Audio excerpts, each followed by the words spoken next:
Amen. So, good afternoon sa inyong lahat. Ano? Tayo magsisimulang sumamba sa ating Panginoon. No? So, let's start to put ourselves in the presence of the Lord. Amen? Amen. So, sabi niya, no, let me just read a scripture in First Chronicles, in chapter 16. Sabi niya, "The Lord made the heavens, glory and honor are in His presence. Strength and gladness are in His praise." So in the presence of the Lord, there is glory and there is honor. Amen? Amen. Sabi niya, in His place, there is gladness and there is strength. So sa presensya ng Panginoon, meron tayong kalakasan, meron tayong kagalakan.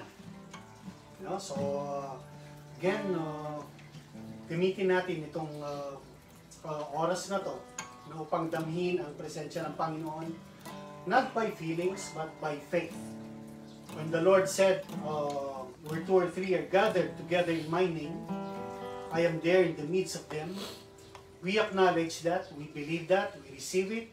The Lord is in our midst and we are in His presence. Amen ba yan? Amen. Amen. Hallelujah.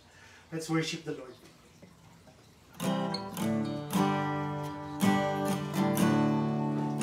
Hallelujah.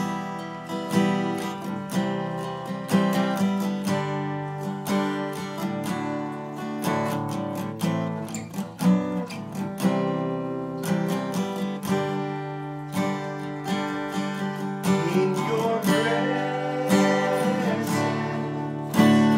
that's where I'm strong. In your presence, oh Lord my God. In your presence, that's where I belong. Seeking your face, touching your grace, in the cleft of the rock, in your presence, oh God. Let's sing one more time. In your presence, in your presence, that's where I am strong. In your presence, oh Lord my God, in your presence, that's where I belong. Seeking your face, touching your grace, in the cleft of the rock, in your presence, oh God. I want to go where the rivers cannot overflowing, where my feet are alone. I want to hide where the blazing fire not burning, in your presence, oh God. In your presence, that's where I am strong. In your presence, oh Lord my God. In your presence, that's where I belong. Seeking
You are here in our midst, and we acknowledge you, Lord Jesus.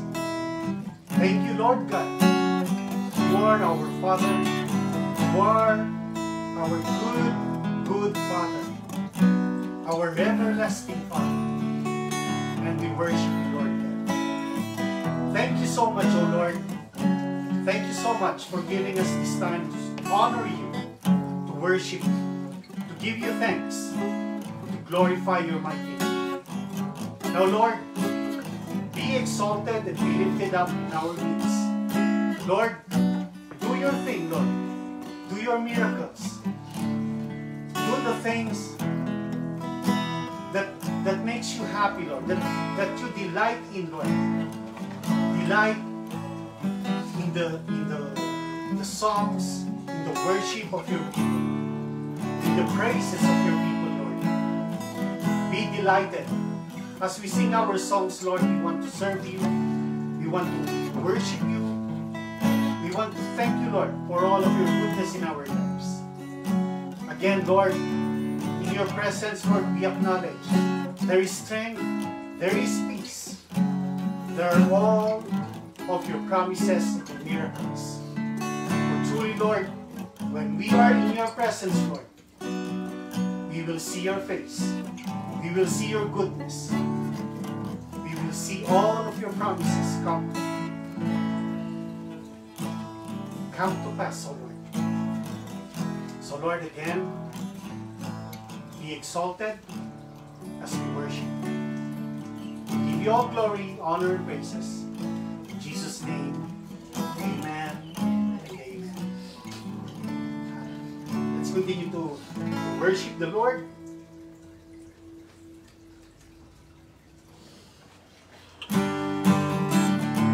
Hallelujah.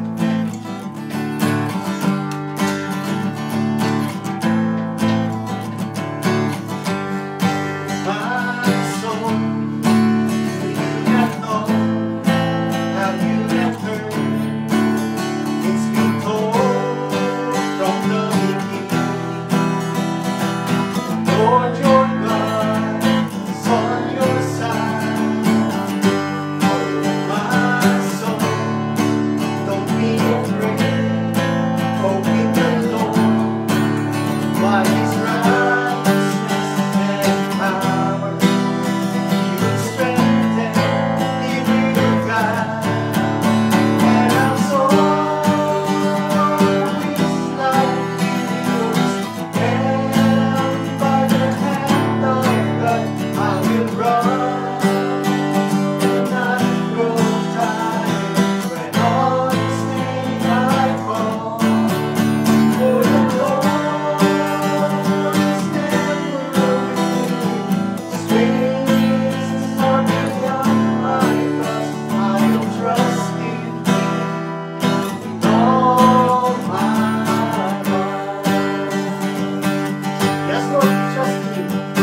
when David talked to himself. No? He talked to his soul. Kasi kailangan natin kuminsan talagang ipaalala natin sa mga sarili natin yung mga pangako ng Panginoon. And that is what we just sang. Sabihin natin, oh my soul, remember, the Lord said that He will not leave you. The Lord said that He will be your strength, He will guide you. Lahat yung mga promises ng Panginoon, we have to continue to say it to our soul. So, hindi masamang kausapin natin ang soul natin. Sabihin natin sa ating sarili, the Lord your God is on your side. Amen? Amen. And we will keep on trusting Him with all our hearts. Hallelujah. Let's sing of the goodness of the Lord.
and your mercy forever endures.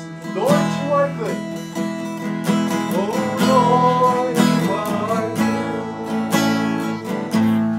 You are good, and your mercy forever endures. And your mercy forever endures. And your mercies forever endures. For the last time, and your mercy forever endures. Yes, Lord, you are good. You are really good, Lord. You are our good, good Father. Our good Lord. Our good Shepherd. Truly, Lord, your mercies, they are new every morning. They forever endure, O Lord. That's why we are not consumed. Because of your compassion and your mercy. Your love. We thank you, Lord God. Hallelujah. We thank you, Lord, for your mercies. Forever they endure. Your love and your mercy. They are your grace. And we receive them, Lord.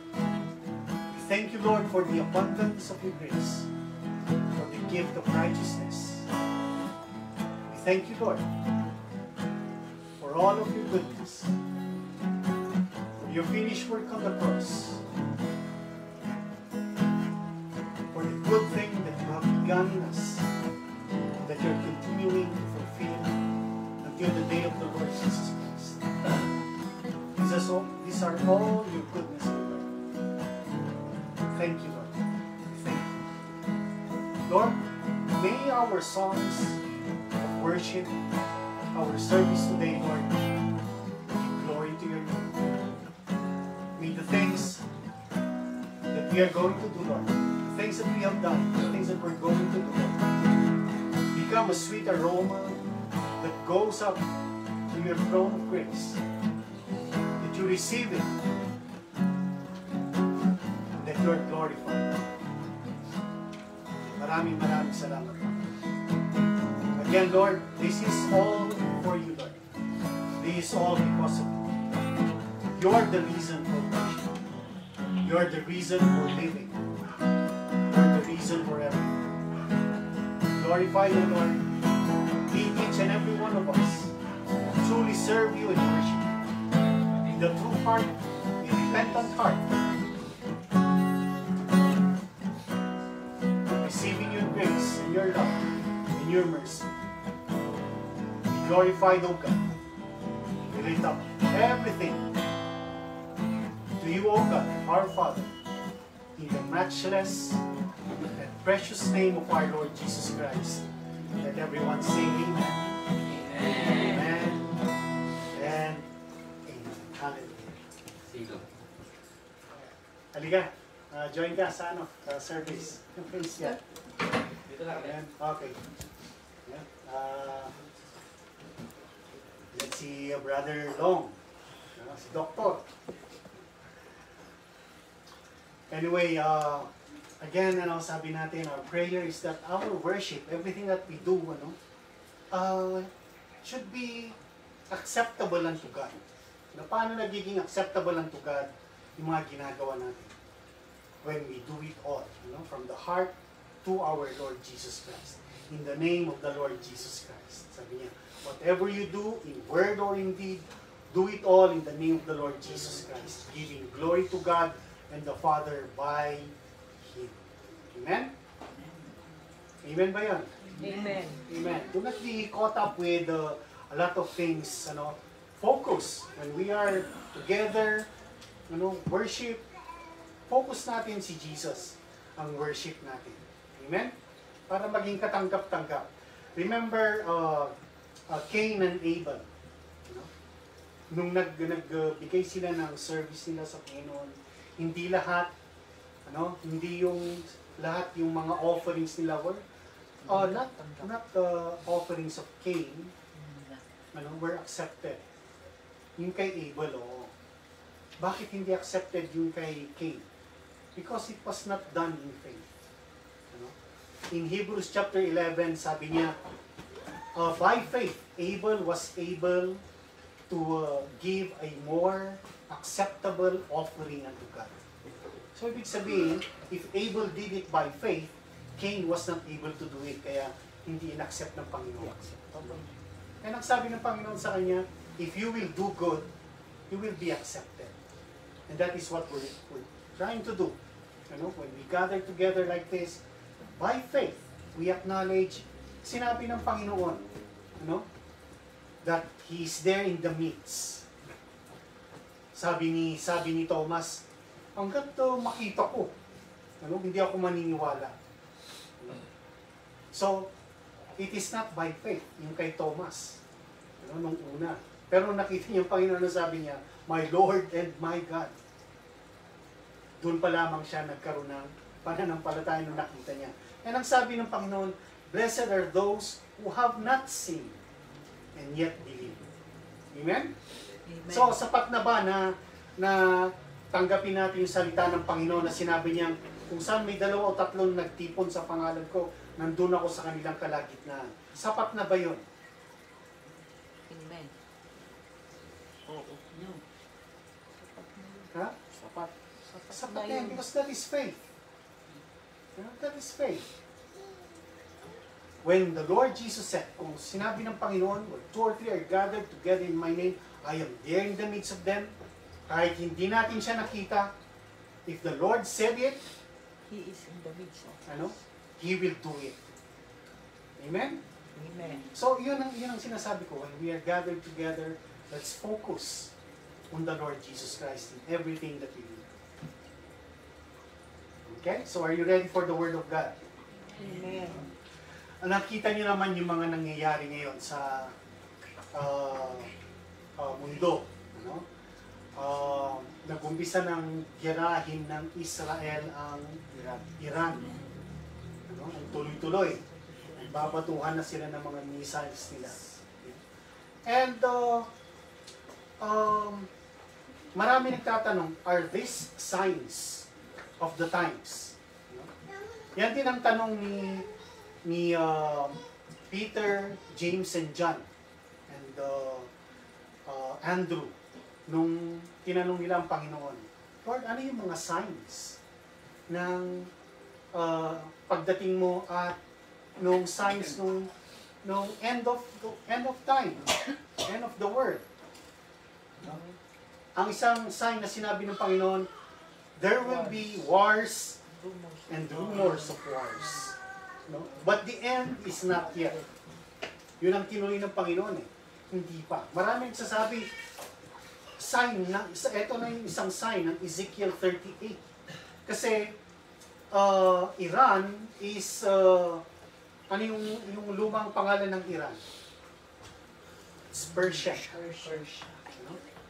It's Persia. And nakaprophesy yan in Ezekiel chapter 38. Isa yan dun sa mga bansa na magkakaroon ng coalition with other countries who will attack Israel.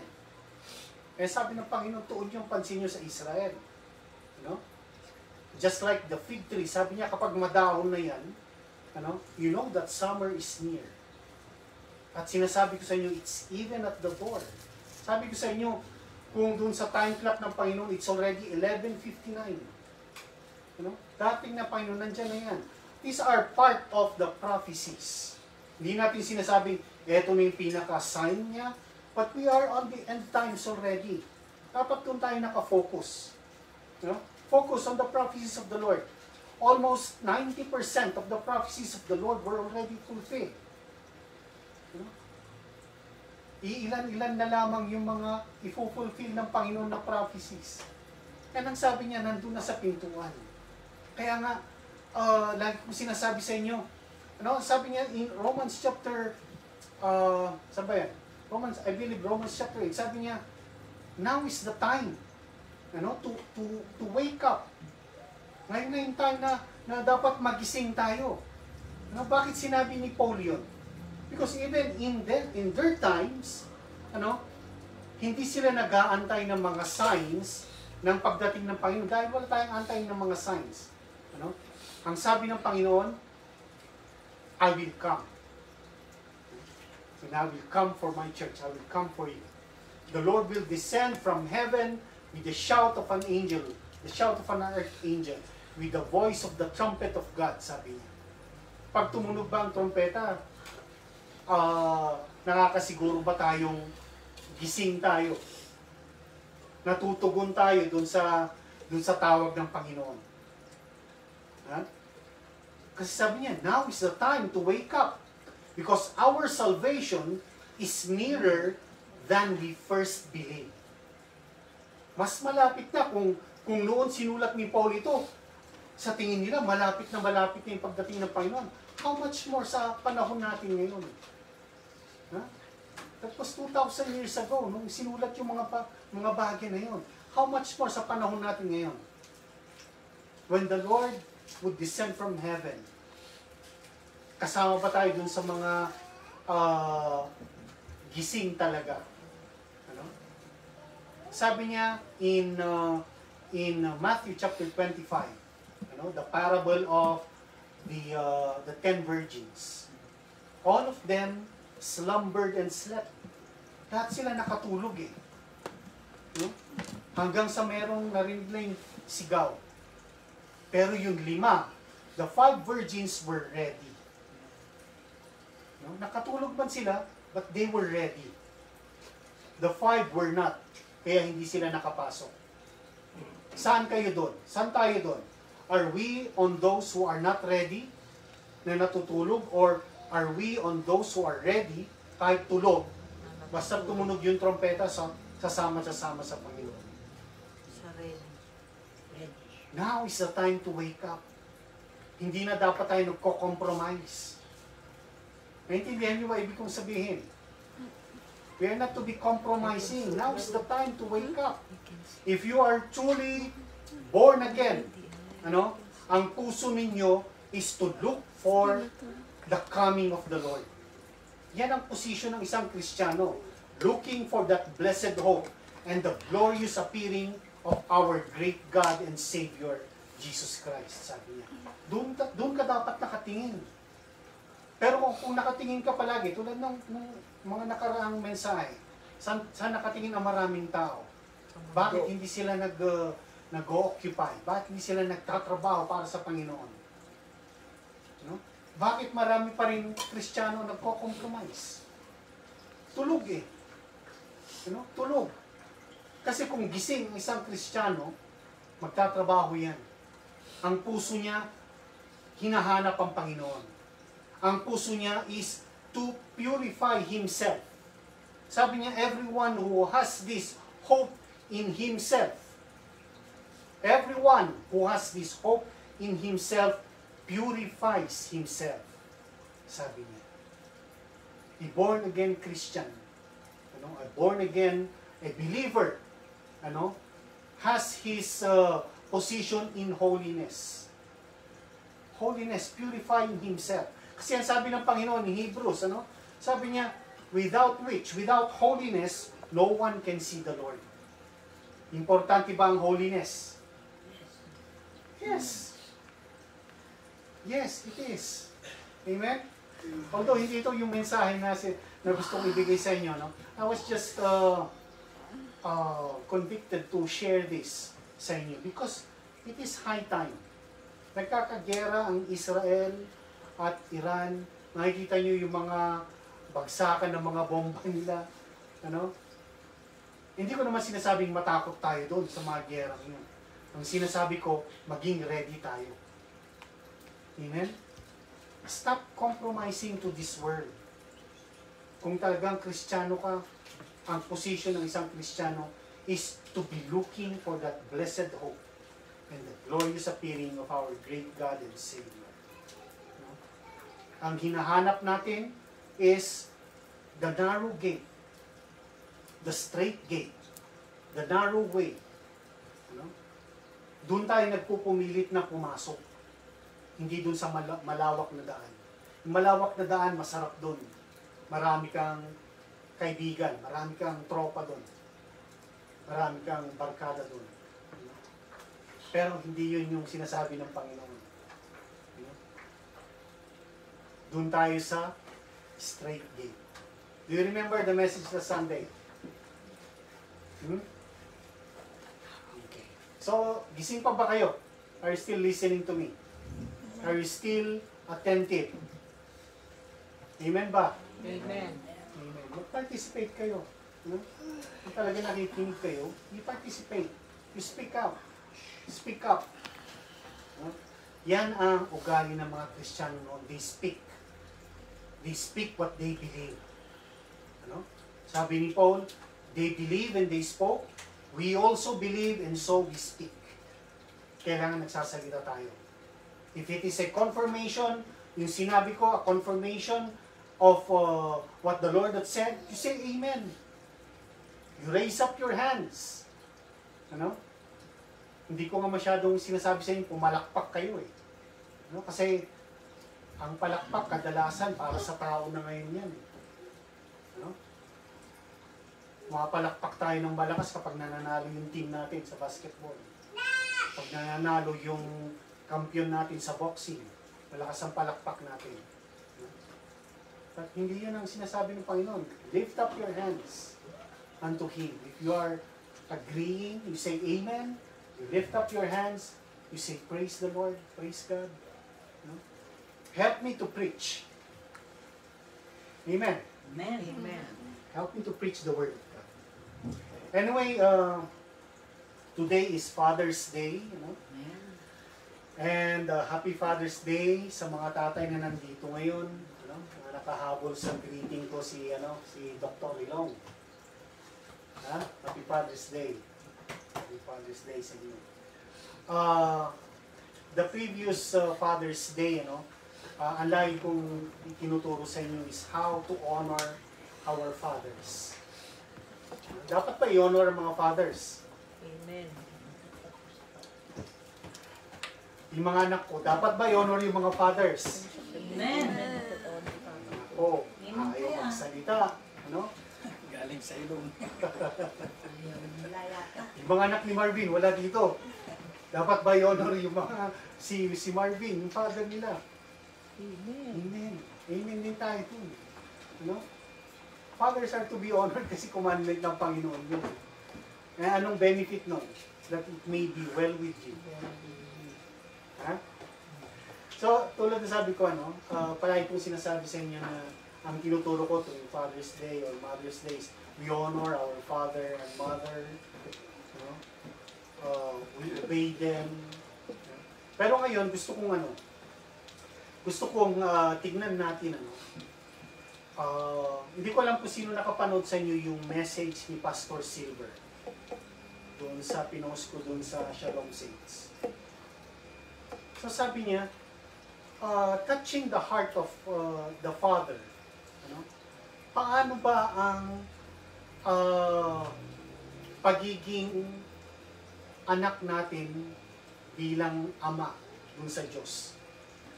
How does God treat us as son? And how do we treat Him as Father? Pakinggan nyo. Pag nagkaroon pagkakataon, pakinggan nyo yung mensahe ni Pastor Silver na yun. Short lang, pero maganda. Sinasabi niya, paano ko nagre-react sa fatherhood ng Diyos? How do we react? Kilala ba talaga natin ang Diyos? As a father. Kilala ba talaga natin siya? Or do we have Him just in our mind as a fiction, as a ang tawag dito, parang character lamang na nabasa sa Bible? Or do we really have an experience with the fatherhood of God? Yun ang gusto kong tignan natin ngayon. We want to honor the fathers, but we also want to reflect on the perfect example of fatherhood of God Himself. Gusto kong makita ninyo yun. Gusto kong ma-experience ninyo. Base it, and yung mga fathers, I want you also to see Kasi ang sinasabi ng Panginoon, we should be more like Him every day. Ano? Siya yung pinaka-goal natin na maging kaparehas natin. So kung tatay ka, try to imitate God. Kasi yan ang commandment niya. Ano? Sabi niya, be followers of God. Commandment yun. Be followers of God. Ibig sabihin, gayahin natin siya in our ways. Ano? Sabi ni Pastor Silver doon sa kanyang mensahe, sabi niya, kung kayo ay mga tatay na nag-fail, ano, then welcome to the club.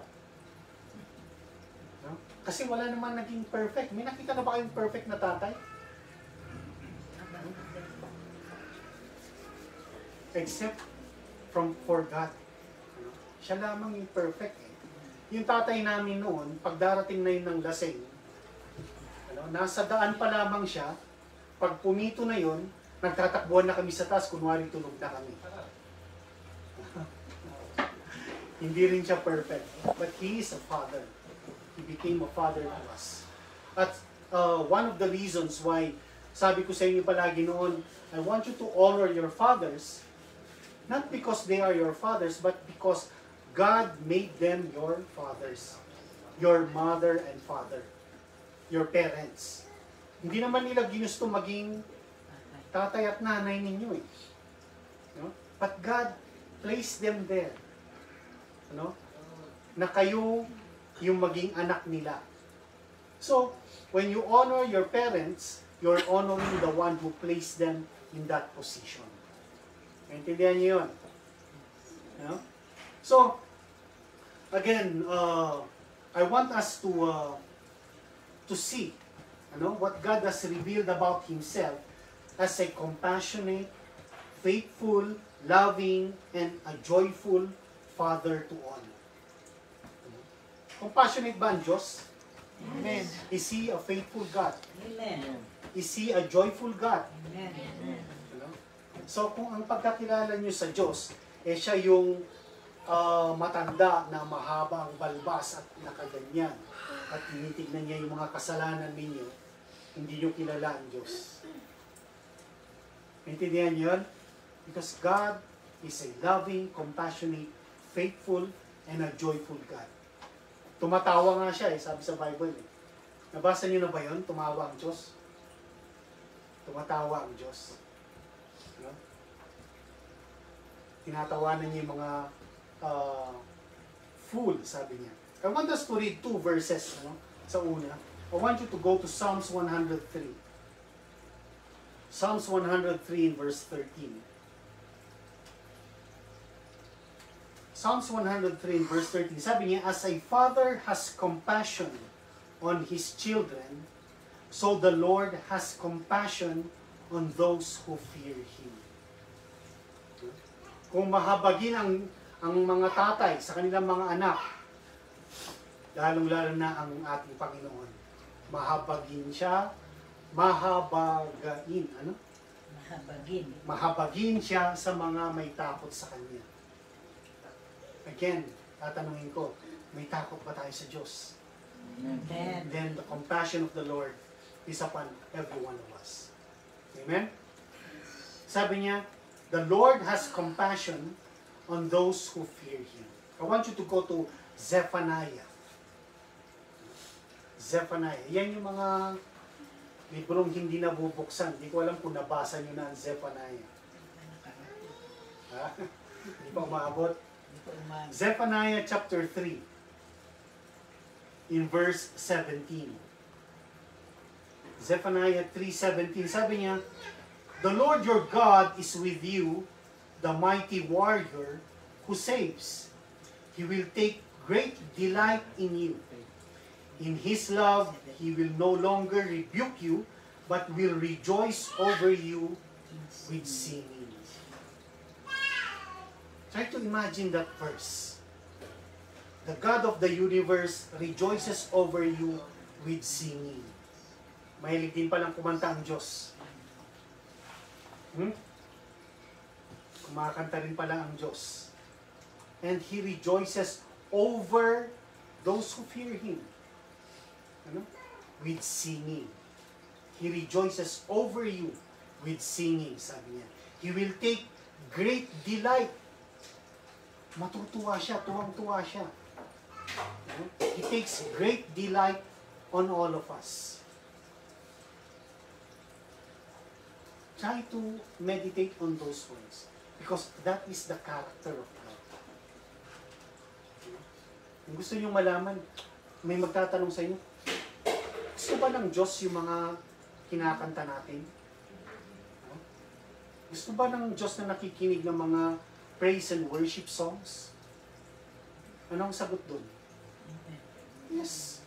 Kasi pati siya, mahilig din siyang kumanta. Paano kaya pagdating natin sa langit, may special number ang Diyos at aawitan niya tayo? What do you think? Is that possible? Yes. Sabi niya, He inhabits the praises of His people. Doon siya naninirahan. So gusto ng Diyos yung awitan din. No? Kung titignan natin, saan ba tayo nagkakaroon ng mga awitan? Party. Aside from dun sa worship. Saan? Sa mga parties. Kakaroon tayo ng mga kantahan. Ano? So sa tingin na, masasabi ba natin, gusto rin ng Diyos sa mga parties? Yes. Yes. No? Party rin sila sa heaven. Yes. I want you to picture that of God, na mahilig din siya sa mga parties. Celebration. Celebration. No? That is our God. Ganyan ang Diyos natin. Amen? Amen. Amen? Kay Leah? Nauuna yung yehin kay Leah. But I want you to focus on those verses. God is a compassionate God. He will have compassion on those who fear Him. But He is also a joyful God. Mahilig din siya mag-rejoice. He rejoices over you with singing, sabi niya. So kung kilala natin yung tatay natin, ang Diyos, our one God and Father. Bakit sinabi ko ang Diyos ay tatay natin? Kasi yan ang sabi ni Jesus. Nung nag-resurrect ang Panginoong Jesus, when the Lord Jesus was resurrected from the dead, lumapit si Mary Magdalene sa kanya, tahawakan siya. Sabi niya, do not touch me. Do not touch me yet, sabi niya. For I have not ascended to my God and your God, my Father and your Father. So sinabi niya na ang Diyos ay tatay din natin.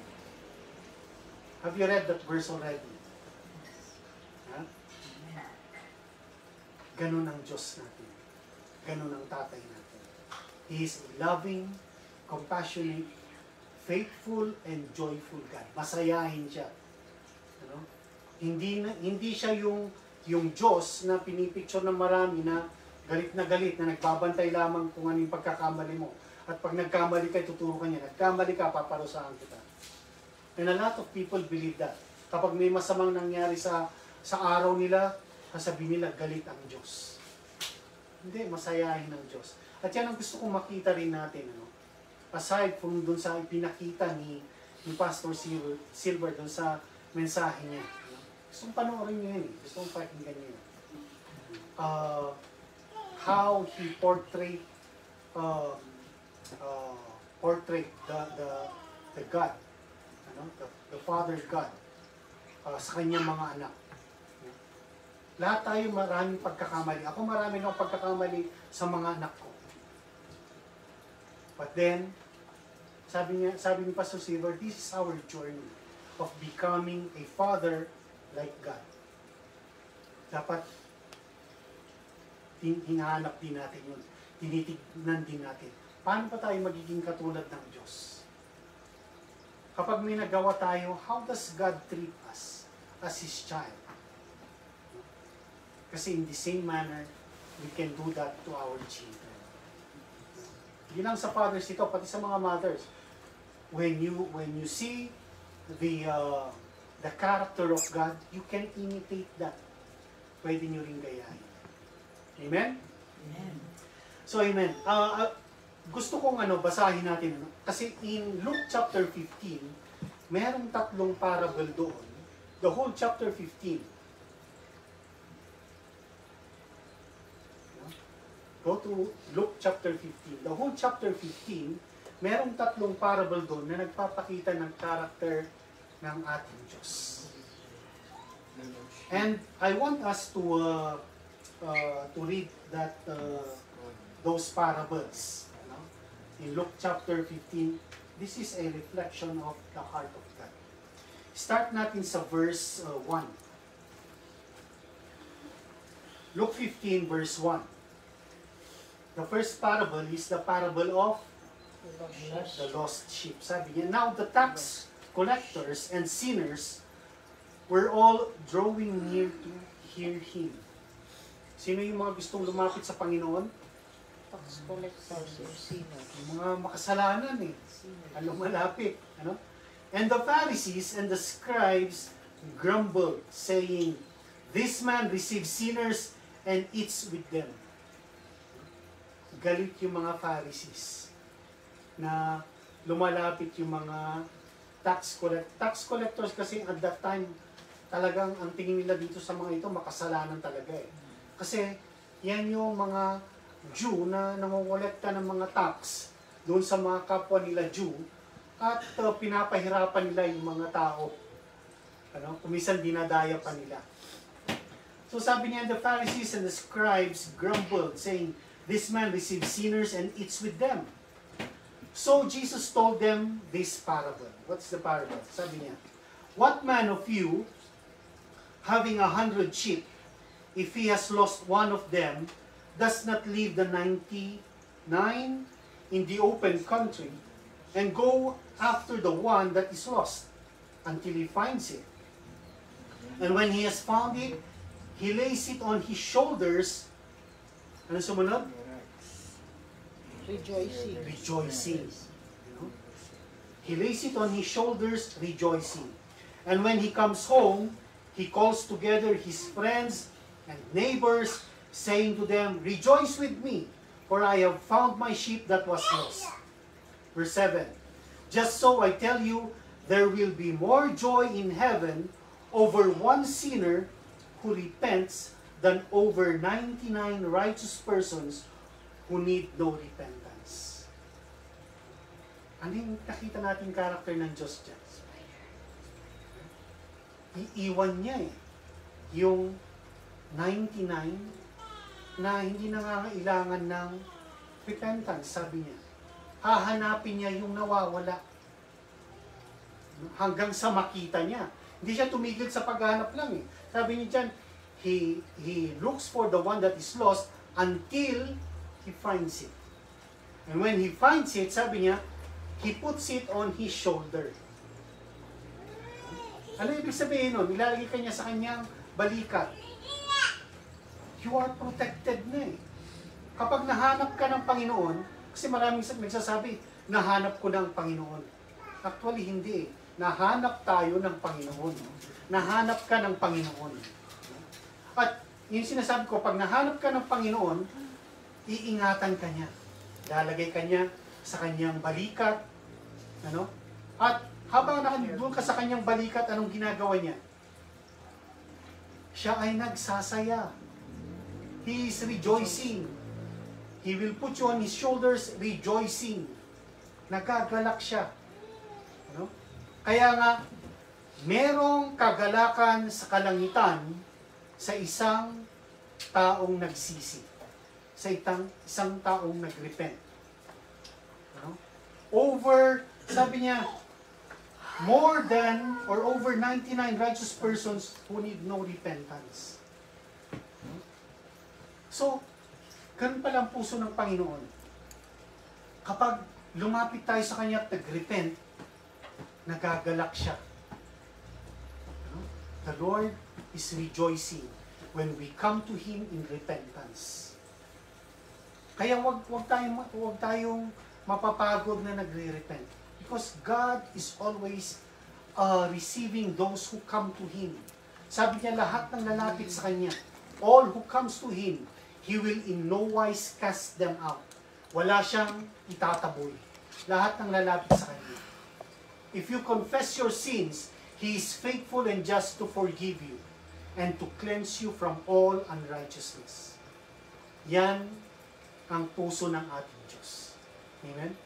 Pero tingnan nyo, hindi nawawala ang kagalakan. Nung nahanap niya yung nawawala, anong ginawa niya? Tinawag niya yung mga kakilala niya. Sabi niya, join me in celebration, in rejoicing, because I have found that which was lost. Nakita ko na yung nawawala. Okay? So kung hindi ka pa nahahanap ng Panginoon, magpahanap ka na. Amen ba yun? Amen. Hindi nang amen kasi may natutulog. Amen. Sana pagdating natin sa langit, wala nang natutulog. Amen. Amen. Amen. I want you to go to verse 8. The next parable is the parable of the lost coin. Ang sabi niya, what woman having 10 silver coins, if she loses one coin, does not light a lamp and sweep the house and seek diligently until she finds it? And when she has found it, she calls together her friends and neighbors, saying, rejoice with me, for I have found the coin that I had lost. Just so, I tell you, there is joy before the angels of God over one sinner who repents. Again, the Lord is saying that there is joy in heaven. You know? Sino ang nagagalak dito? Hindi naman yung mga angels eh. There is joy in the presence of the angels. So, sino yung nagagalak doon? Ang Diyos. At yung mga tao doon sa kalangitan. Sabi niya, mayroong kagalakan kapag mayroong isang taong bumabalik, nanunumbalik sa Panginoon, repenting,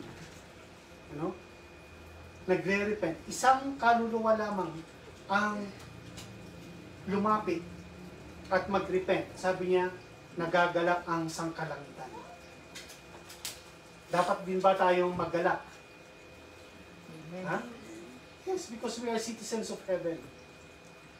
Dapat kapag merong kayong nadadala sa Panginoon, maggalak kayo. Maggalak kayo. Rejoice with God. Sabi niya dito, it's like a woman who lost her coin. And when she seek diligently, talagang pag naghanap siya, sabi niya, diligently, talagang babalik ka rin niya lahat para mahanap niya. At kapag nahanap niya, tatawagin niya yung kanyang mga kaibigan at kanyang mga kapitbahay. At ang sasabihin niya, rejoice with me because I have found that which was lost. Amen? Amen. Ganun ba ang Diyos natin? Amen. Yes. Nagagalak. Gusto ng Panginoon na nag-iimbita siya ng mga makikipagsaya sa Kanya. Okay? So, kahit yung iniwan niya yung 99 na sheep, kasama yun doon sa mga nagagalak pag nahanap niya yung nag-iisang nawawala. Pero merong mga taong galit kapag lumapit ang isang tao sa Panginoon. Sasabihin nila, wala na, bakit tinalikuran mo na yung kinalakihan mong relihiyon?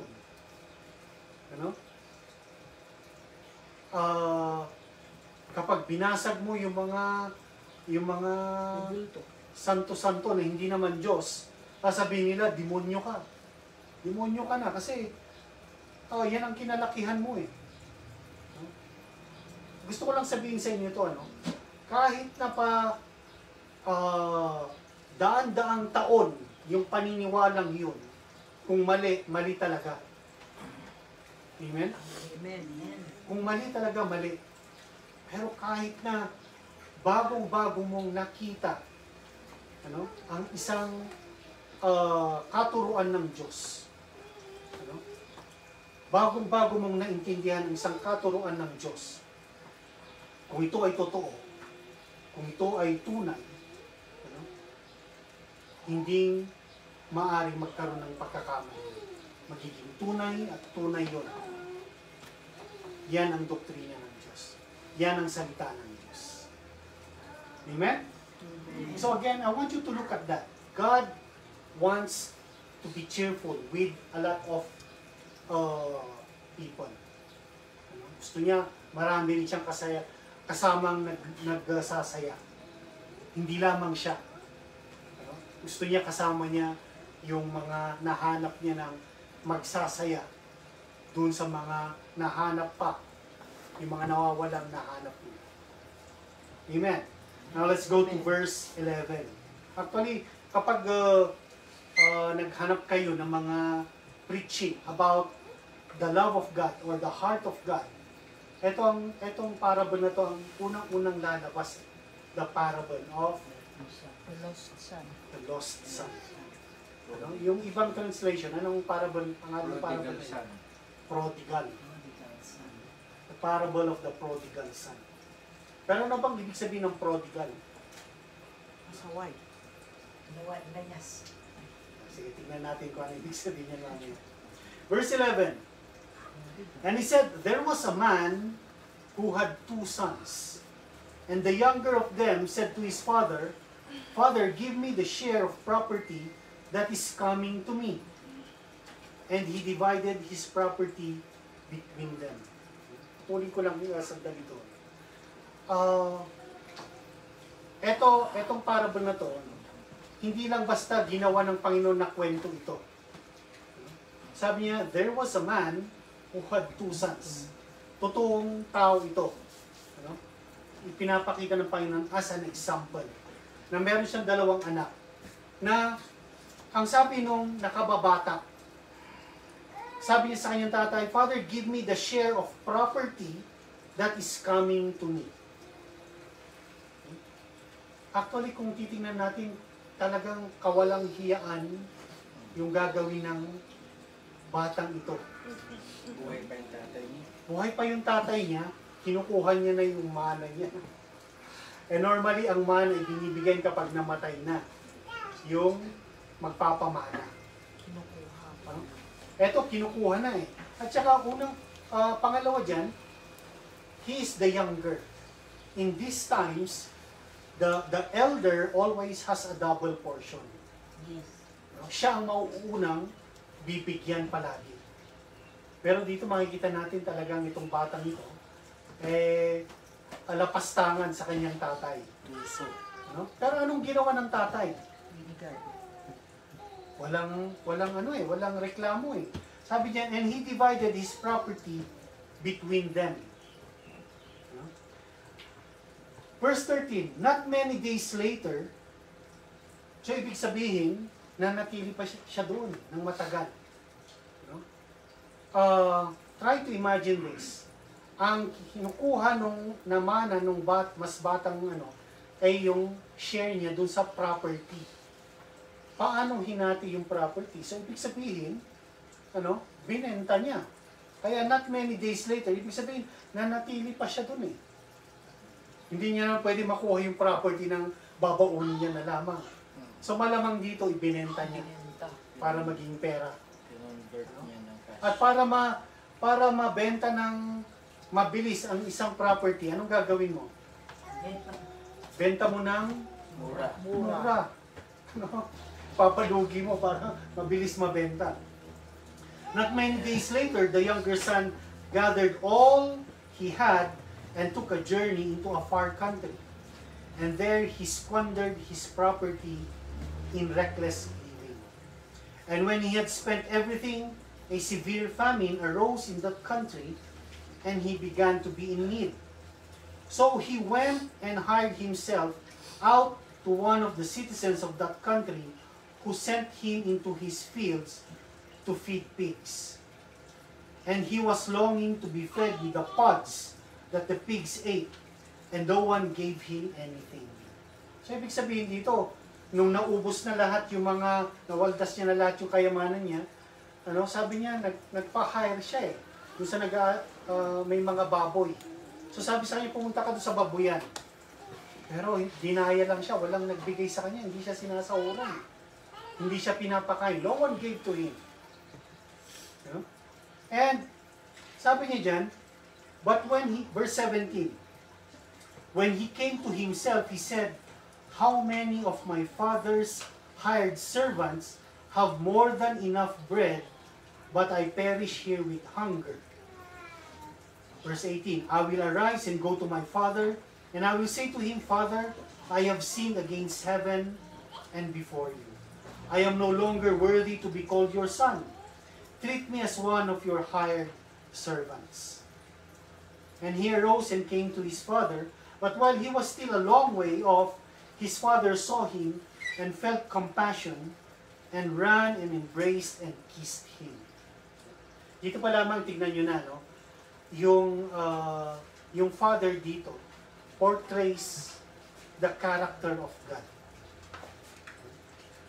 Unang-una, nung hiningi nung anak, nakababatang anak, yung kanyang share, no? Ibinigay eh. Very generous siya. Ano? Very generous siya. Ibinigay niya kaagad. At, nung umalis yung kanyang anak, makikita natin dito yung character ng father na yun, was that he was waiting. He was waiting for his son to come back. Mabuti na lamang yung anak na ito, sabi niya, he came to his senses. Did we all come to our senses already? Not yet. Na lumapit na tayo sa Kanya. Na bumalik na tayo sa Kanya. Dapat katulad nitong anak na ito, sabi niya, ang daming hired servants yung aking ama na sobra-sobrang pagkain nila. Ano? At meron pa silang pwedeng ipamigay. Ibig sabihin, sobra-sobra talaga. They have more than enough. Overflowing. Ano? Yung mga servants ng aking ama, sabi niya, lalapit na lang ako, babalik na lang ako sa aking ama. Tapos sabihin ko sa kanya, kahit maging, hindi na ako anak, lingkod na lamang ako. Prinactice niya eh, yung sasabihin niya. Pero sabi niya, verse 20, "And he arose and came to his father, but while he was still a long way off, his father saw him and felt compassion." No? Ibig sabihin, malayo pa lamang siya, nag-aantay na siya. Yung mga panahon na ito, ang lapastangan, if you would read in the Old Testament, ewan ko, nabasa niyo na, binasa natin yung Old Testament, yung 5 books ni Moses. Sabi doon, ang lapastangan na anak, sabi ni Moses, dadalhin niyan doon sa harap ng congregation at pagbabatuhin niya hanggang sa mamatay. So, ibig sabihin itong anak na ito, nung umalis ito, they considered him as dead already. Lapastangan eh. Hindi nga lang iniharap ng ama doon sa mga taong bayan. Kaya nga nag-aantay siya eh. Inaantay niya yung pagbabalik ng kanyang anak. Kaya malayo pa lamang yung kanyang anak, sinalubong niya na, pinuntahan niya na. No? Kasi kapag nakita ng mga tao, yung anak na nandun, na bumabalik siya, talagang pagbabatuhin. Kasi alam na alam kung anong ginawa niya eh. No? Alam niyo ba yun? Ano ba, dito sa Santa Scholastica, kapag meron kang nagawang isang pagkakamali, sa tingin niyo hindi alam ng buong Santa Scholastica? Alam ng buong Santa Scholastica. Amen ba yun? Amen. Alam lahat. Malalaman at malalaman ng lahat. Nung nagkamali rin ako noon, umalis ako dito, alam ng buong Santa Scholastica eh. No? Lalong-lalo na itong anak na to. Pagpasok niya pa lamang sa bayan at nakilala siya, sigurado pagbabatuhin niya. Kaya ang ginagawa ng ama, inaantay niya. Inaantay niya bumalik yung anak niya. Sabi niya, malayo pa lamang sinalubong niya na. Ano? Sabi niya, he ran and embraced him and kissed him. Niyakap niya at hinalikan niya. Actually, pag tinignan niyo yung lengguwahe nito that he kissed him, actually, he kissed him and he kissed him and he kissed him. Talagang hinalik-halikan niya yung kanyang anak. Maraming halik yun. Kung saan, pinakita niya doon sa mga tao doon na pinatawad niya yung anak niya doon. Na walang kasalanan yung anak niya doon. Kaya sinalubong niya. Malayo pa lamang sa bahay, sinalubong niya na. At ang sabi ng anak in verse 21, the son said to him, Father, tinawag niya, Papa, Ama, I have sinned against heaven and before you. I am no longer worthy to be called your son. Ano ang sabi ng tatay? Ano? Rinaktis ng anak yung sasabihin niya eh. I am no longer worthy to be called your son. Ang susunod sa sabihin niya doon, let me become like one of your hired servants. Pero hindi na natapos doon kasi nagsalita yung tatay. Ano ang sabi ng tatay niya? In verse 22, the father said to his servants, binaliwala niya yung kanyang anak eh. Yung sinasabi ng kanyang anak. Ano ang sabi niya sa kanyang mga servants? Kinausap niya yung servants niya, bring quickly the best robe and put it on him and put a ring on his hand and shoes on his feet. Kasi ang mga may sapatos doon, mga time na yun, yun yung talaga mga anak, yung mga lingkod. Actually, barefoot talaga yung mga yan. Yung time na yun. Put on him shoes. Put on him the best robes. Ibig sabihin, eto yung anak ko. Bigay niyo sa kanya. Yung singsing na yun, that is the sign of authority. Yan yung, kapag may sulat silang gagawin, o mayroon silang pipirmahan, yung singsing nila ang lalagay nila sa kandila at yun ang pang-selyo nila. Ano? Yung singsing na yun. That is the sign of authority. So, binabalik ng tatay dun sa kanyang nawawalang anak, yung authority, yung pagiging anak niya, at yung pagiging karapatan niya dun sa kanyang pamilya. Sabi niya, in verse 23, and bring the fatted calf, and kill it, and let us eat and be merry. Celebrate. Let us eat and celebrate. Gustong-gusto talaga ng Diyos ang may celebration din. Amen. At tingnan niyo yung celebration dito. No? In verse 24, sabi niya, for my son was dead and is alive again. He was lost and is found. And they began to celebrate. So alam niya, patay na yung anak na yun. Nawala na yung anak na yun. Pero sabi niya, nabuhay, natagpuan. Kaya nag-celebrate sila. Tignan niyo yung klase ng celebration nila in verse 25. Now, his older son was in the field, and as he came and drew near to the house, he heard music and dancing. So, ibig sabihin, malakas. Malakas yung celebration. Malayo pa lamang siya. So, sa bahay, narinig niya na yung katuwaan. Ganyan mag-celebrate ang ating Ama. Amen ba? Amen. Do you believe that that is how God celebrates? Yes. Doon sa kalangitan. Amen. Kapag may isang nag-repent, sabi niya, nagluluksa ang kalangitan. Nagluluksa ang kalangitan kapag may isang nag-repent. Hindi. Celebrate. Nagsiselebrate. Akala ko mag-iinan na naman kayo. And he called one of the servants and asked what these things meant. And he said to him, your brother has come, and your father has killed the fattened calf, because he has received him back safe and sound. But he was angry and refused to go in. His father came out and entreated him. But he answered his father, look, this many years I have served you, and I have never disobeyed your command. Yet you never gave me a young goat, that I might celebrate with my friends. But when this son of yours come, who has devoured your property with prostitutes, you killed the fattened calf for him. And he said to him, son, you are always with me, and all that is mine is yours. It was fitting to celebrate and be glad. For this your brother was dead and is alive, he was lost and is found. Ano yung makikita nating karakter nung anak dito na panganay? Jealousy. Hindi ba siya parang yung mga Pharisees din and the scribes? Nung may mga lumalapit sa Panginoon, galit sila. Ganyan yung pinakita niyang ugali. Sabi ng Panginoon, lagi kitang kasama.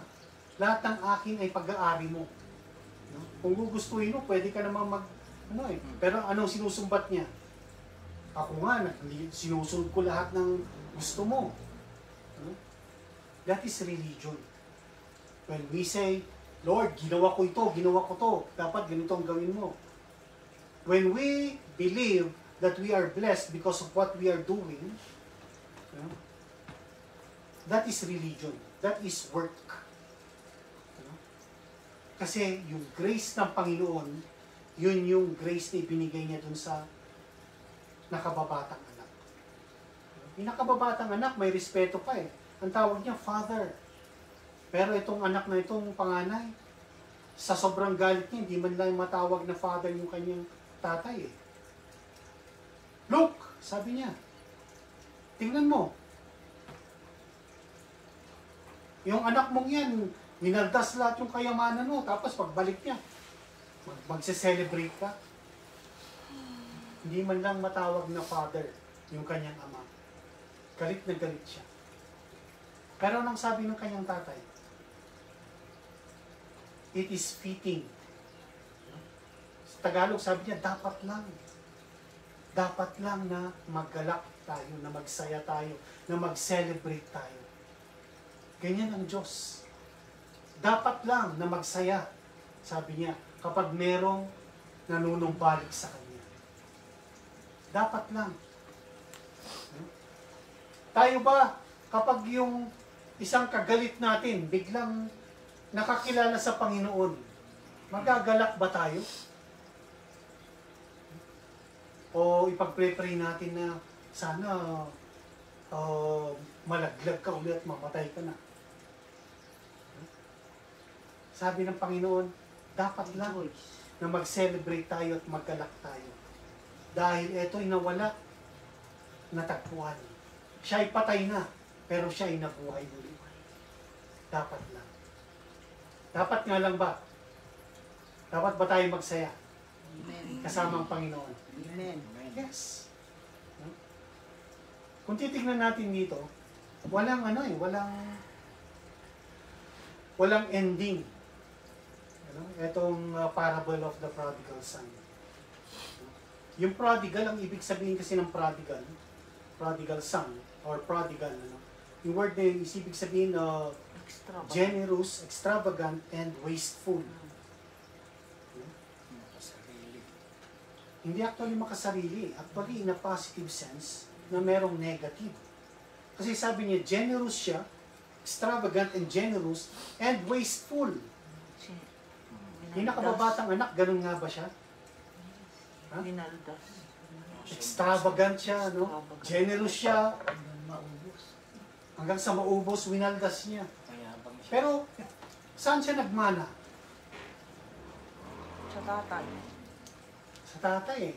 Kaya masasabi natin, the prodigal father din ito eh. No? Kasi nung hiningi ng anak niya yung kanyang share, Binigay. binigay niya kagad eh. Tapos, nung pagbalik ng anak niya, sabi niya, magkatay kayo, mag-celebrate tayo. Diba? Wasteful din siya. Generous. Generous siya. Pero sabi niya, dapat lang eh. Amen ba? Amen. Sabi ko sa inyo, walang ending nito. Gusto niyo marinig yung ending niya? Ha? Sabi mo, walang ending. Walang nakasulat na ending, pero lalagyan natin ng ending. Ha? Walang ending. Ano yung gusto niyo marinig na ending nito? And they live happily ever after. And then the son repented, the elder son repented, and he embraced the father, and they both went inside and celebrated with the younger son. Magandang ending, ano? Pero hindi yun ang ending eh. Alam niyo kung ano yung ending? Kumuha ng kahoy yung anak na panganay at pinagpupukpok niya yung kanyang tatay hanggang sa mamatay yung kanyang tatay.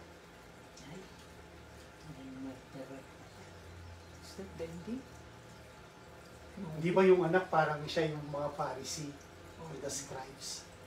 Anong ginawa nila nung nagkatawang tao yung Diyos na Ama? Kumuha sila ng kahoy at pinatay nila yung nagkatawang taong Diyos. Ganun ang ginawa nila.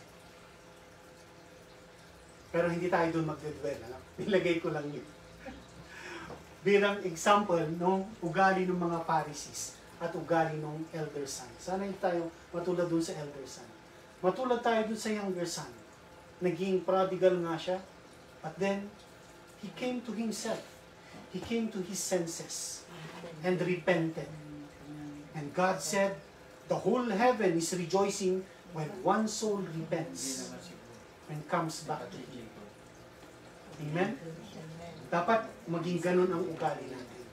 Ngayon pa lamang, sabi ko sa inyo kanina, yung opening ko sa inyo, this is the time for us to be awakened. Dapat ngayon na tayo magising. Come to your senses. Go back to God. Be serious of your faith in the Lord Jesus Christ.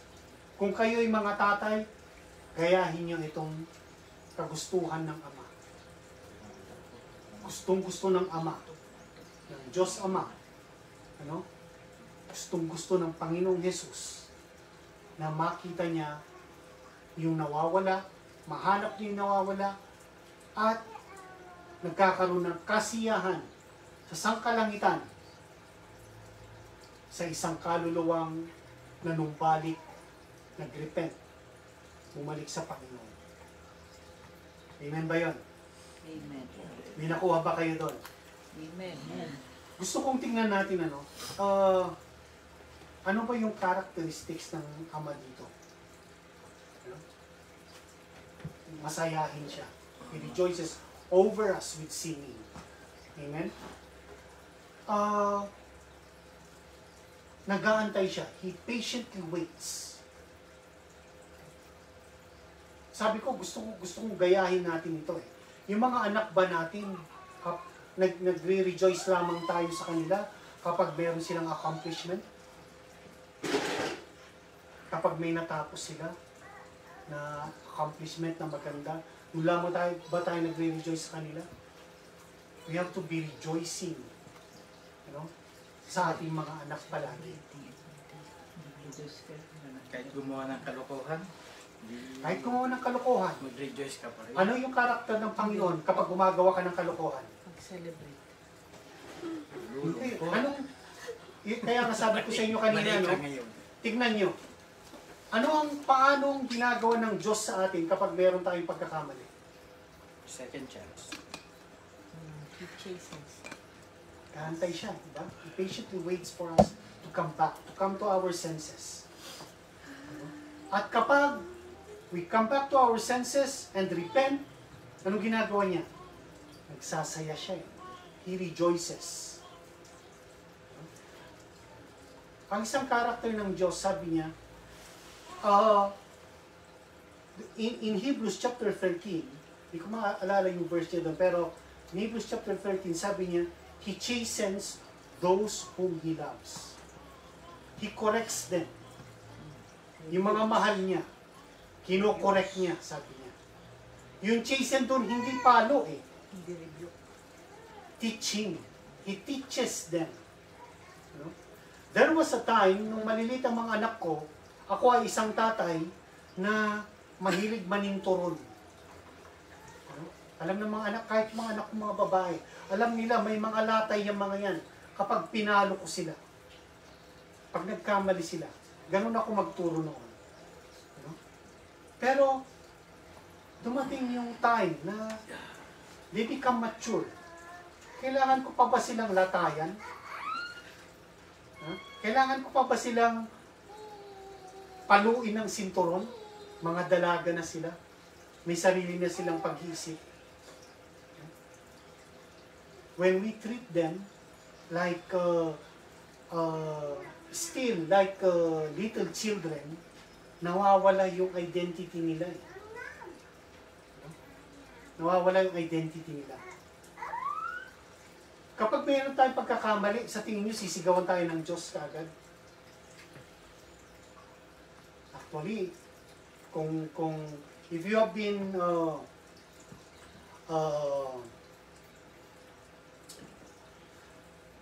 kung naging mapagmatsyag kayo doon sa pananampalataya ninyo, nung baby Christian kayo, kahit na nagkakamali kayo, hindi niyo napansin yung grace ng Panginoon sobrang laki na hindi niyo man napapansin na napapalo kayo. Kapag may hiningi kayo, kahit nagkamali kayo, binibigay agad ng Panginoon. Pero nung habang tumatanda ka sa iyong pananampalataya, nagkakaroon ng parang ang tagal ng Diyos. At parang pinapabayaan na ako ng Diyos. Pero sabi niya, in the scriptures, God chastens those whom He loves. He instructs them. Yung chasten doon, ang ibig sabihin, instruction with teaching.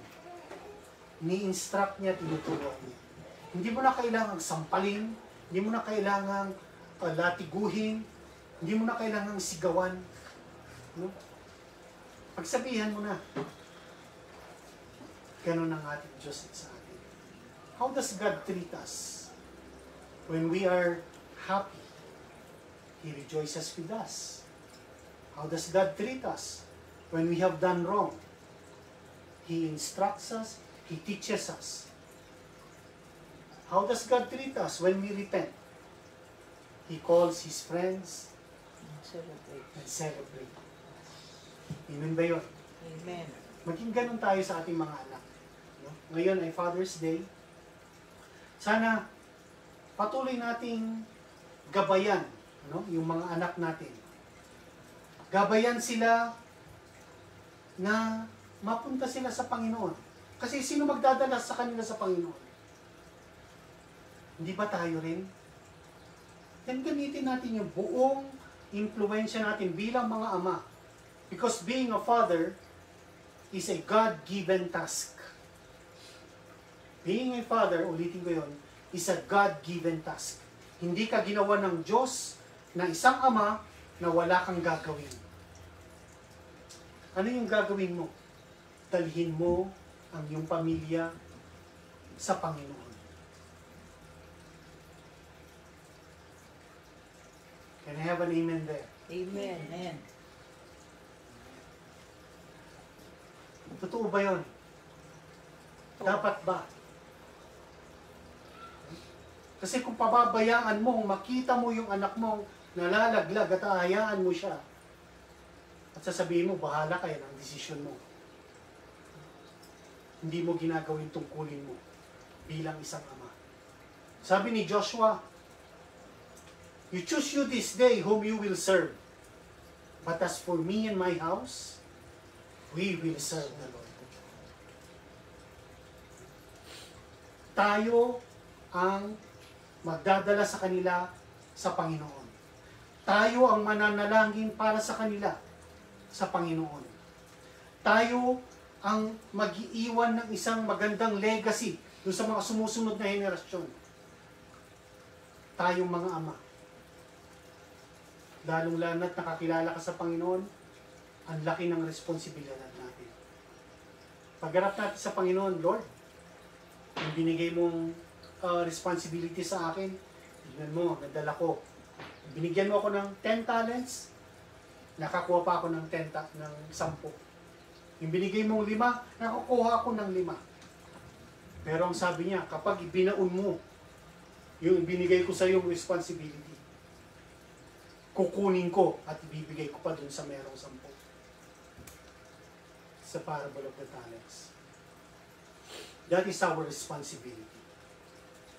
Tayo ang nagmamaneho. Tayo mga ama ang nagmamaneho. Huwag niyong hayaan na bitawan na lamang yung manubela. Huwag niyong bibitawan yung manubela. Tuloy-tuloy. Kahit na mga dalaga at mga binata na sila, kung nalalayo sila, dalhin natin. Sakay natin. Sakay ka dito, anak. Ito yung tamang daan. Pilitin natin. Ano? Huwag tayo mawawalan ng pag-asa dahil may pangako ang Panginoon.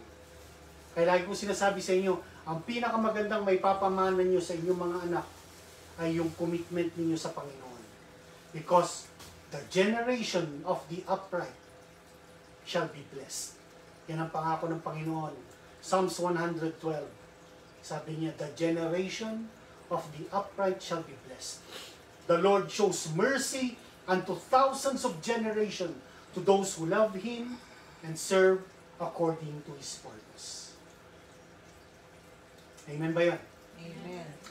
Open up 1 John. Ito yung last verse natin. 1 John chapter 3 verse 1. 1 John chapter 3 verse 1. Dito ako magtatapos. 1 John chapter 3 verse 1. Sabi niya, behold what manner of love the Father has bestowed on us, upon us, that we should be called the sons of God. Therefore, the world does not know us because it did not know Him. In another translation, sabi niya, see what kind of love the Father has given to us. What kind of love has the Father given to us? In Romans chapter 8, sabi niya, while we were yet sinners, Christ died for us. What manner of love has the Father has given to us? That we should be called the children of God, the sons of God. The whole world, sabi niya in Romans chapter 8, the whole world is groaning to see the manifestations of the sons of God. Nag-aantay ang buong sanlibutan na makilala nila kung sino yung mga anak ng Diyos. And what manner of love has God given to each and every one of us that we should be called the sons of God. While we were yet sinners, Christ died for us. Amen? Amen. Amen. I want you all to bow down your heads. And let us pray. Hallelujah. Hallelujah. My prayer to God is that the fathers who are here right now would be able to reflect on the character of God and be able to follow it, allow it to be their character as well. So Father, in the name of the Lord Jesus Christ, this is our prayer. That everyone who heard your word today, your message, will be able to see your heart, to see how you loved us. You said in the scriptures, while we were yet sinners, Christ died for us. You called us your sons and daughters. Kaya naman, Panginoon, muli kong itinata sa iyo ang buong kongregasyon na nakarinig ng mensahe, nakarinig ng iyong salita. Maging ang mga taong makakapakinig pa ng salitang ito. Lord, tinataas ko po sila sa iyo, Panginoon. Tulungan mo po ang bawat isa na makilala ka ng lubusan, Panginoon. Na makilala nila ang ugali mo, ang pag-ibig mo, ang pagmamahal mo, ang katuwaan mo, ang kasiyahan mo, ang katapatan mo. Lord, sinabi mo ikaw ay nagagalak sa isang kaluluwang nagsisisi at lumalapit sa iyo. Kung meron dito, Panginoon, o mga taong makakarinig ng mensaheng ito sa darating na panahon, Panginoon, na hindi pa nila itinatalaga ang buhay nila sa iyo, na hindi pa nila ibinibigay, Panginoon, ang buhay nila sa iyo, Panginoon. Dalangin ko ngayon, Lord, magkaroon sila ng pag-iisip, Panginoon, that they would come to their senses and commit their life to you. That they would come back to you. That you are God. That they would know that you are a God who does not cast anyone away who comes to Him. Panginoon, maraming salamat. For truly you are a faithful God. You are a loving God. You are a compassionate God. And you are a joyful God. Maraming salamat. Mabigyan ka ng kalwalatian sa aming kalagitnaan ngayon, Panginoon. Salamat sa iyong mga salita. Salamat sa iyong presensya. Salamat, Panginoon, na tinutulungan mo ang bawat isa sa amin na makasunod kami sa iyong puso, sa iyong ugali, sa iyong pamamaraan, sa iyong salita. Lahat ng ito, Panginoon, nagkakaisa kami na dinudulog sa iyo ito, Diyos na aming Ama, sa pangalan ng aming Panginoong Hesus, na aming tagapagligtas. At natin magsabi ng Amen. Amen. Amen. Amen. And Amen. Hallelujah. Purihin natin ang ating Panginoon. At bago tayo matapos, tatawain ko si Antiglo para bigyan tayo ng salita patungkol sa ating pagbibigay, sa banal na kautusan ng ating Panginoon, sa ating pagbibigay. Antiglo?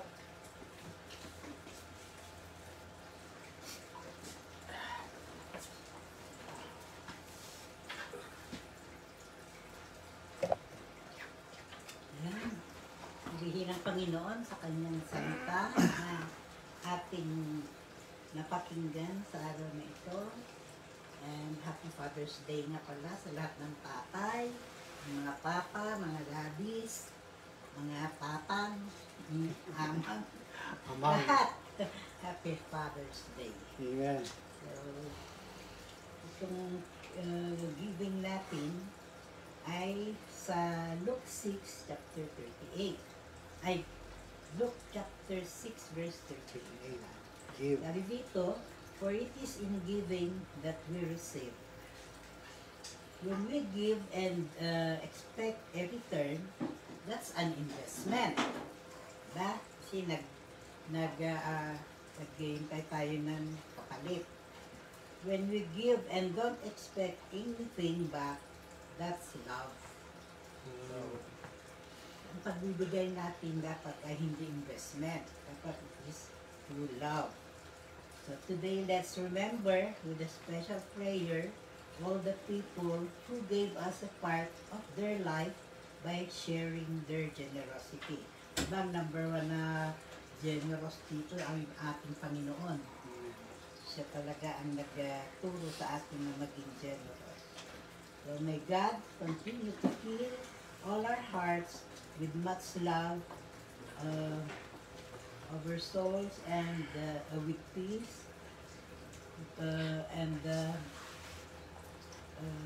When you are prompted to give your time, talents, or treasures, do so with joy. We are God's representatives, and He wants to work through us. So today, look for opportunities to show generosity and share the good gifts God has given us. So let's pray po ang ating encouragement sa ating pagbibigay. We should give. It is better to give than to receive. Let us pray. God, thank you for all the blessings you have given us. We want to live a life that honors you and is generous with what we have. Guide us to opportunities where we can fulfill others' needs with our time, energy, and our finances. Help us to serve those around us with a generous heart, a heart that reflects your nature. And we ask this in Jesus' name. Amen and amen. Hallelujah. Let us sing our offering song.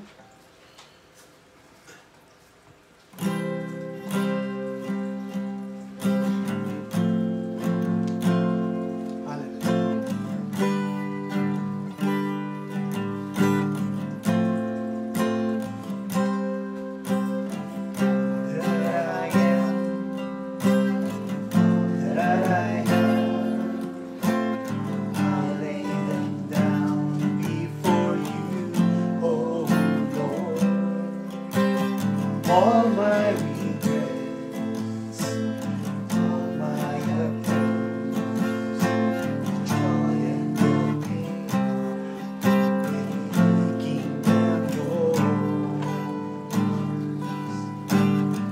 Lord, I offer my life to you. Everything I've sing for your glory. Lord, I offer my days to you, lifting my praise as a pleasing sacrifice. Lord, I offer you my life. Things in the past. Things in the past, things yet unseen, wishes and dreams that are yet to come true. All of my heart and all of my praise, and my hands lifted to you. Lord, I offer my life to you. Everything I've been through, sing for your glory. Lord, I offer my days to you, lifting my praise to you as a pleasing sacrifice. Lord, I offer you my life. Let's sing it one more time. Lord, I offer my life. Lord,